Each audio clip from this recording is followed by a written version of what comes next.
बचाओ, मेरी साड़ी खुल रही है। धृति वैक्यूम क्लीनर से अपना कमरा साफ करने की कोशिश कर रही थी, पर न जाने कैसे उसने अपनी साड़ी ही वैक्यूम क्लीनर में फंसा ली और अब साड़ी खुलने लगी थी। अब क्या कर दिया तुमने?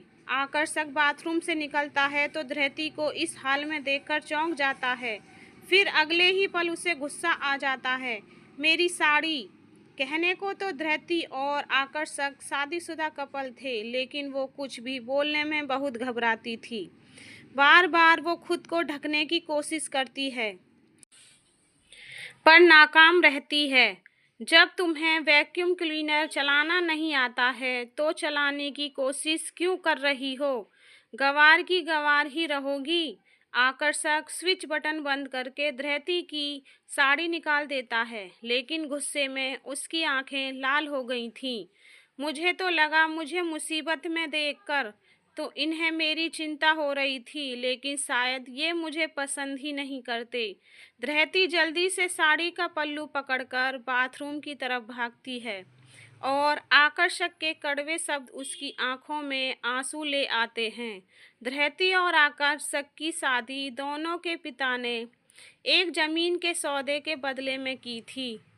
धृति निहायती गंवार लड़की थी। उसे शहर के महंगे महंगे लग्जरी सामान का इस्तेमाल करना बिल्कुल नहीं आता था। वही आकर्षक लंदन से एमबीए करके आया था। उसे गंदगी और धृति की गांव वाली भाषा बिल्कुल पसंद नहीं थी, पर अपने पिता के धमकाने की वजह से उसे जबरदस्ती धृति से शादी करनी पड़ी। लाइए माँ जी, मैं खाना बना देती हूँ। धृति घर में खाली बैठे बैठे बोर हो गई थी। उसे सफाई भी नहीं हो पाई तो उसने सोचा खाना ही बना दे। उसे घर के सारे काम आते थे, लेकिन वहाँ वो कुछ कर नहीं पा रही थी। कोई ज़रूरत नहीं है, घर में बहुत नौकर हैं, कोई न कोई खाना बना लेगा। तुम चुपचाप से एक कोने में जाकर बैठो। आकर्षक ऑफिस के कपड़ों में तैयार होकर नीचे आता है और उसकी माँ कुछ कहती धृति से वो बीच में बोल देता है और बड़ी ही रुखसाई से धृति को मना कर देता है।